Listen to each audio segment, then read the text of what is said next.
আমার সরল সাদা সিধা মনে একটাই প্রশ্ন, তুমি ছেলে না মেয়ে? মানে আমি এটা বুঝতেই পারছি না। ছেলেদের মতন দাড়ি আর মেয়েদের মতন, মানে যাই হোক, মানে তুমি ছেলে না মেয়ে?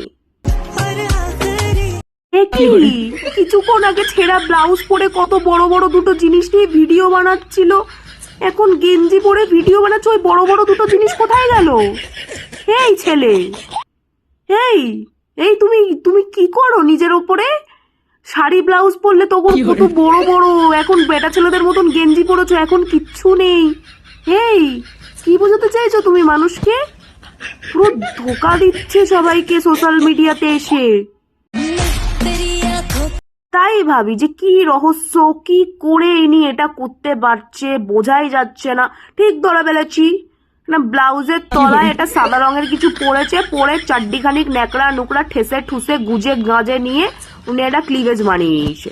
নিয়ে হচ্ছে মনে হয় এটা কার শাড়ি ফাড়ি হবে জানি না, শাড়ি ফাড়ি পরে পরে নিয়ে উনি সোশ্যাল প্ল্যাটফর্মে চলে এসছে রিলস বানানোর জন্য, মানে মানুষের কাছে খিল্লি হওয়ার জন্য। মানুষ ওকে নিয়ে খিল্লি করবে, ওটা ওর খুব ভালো লাগে।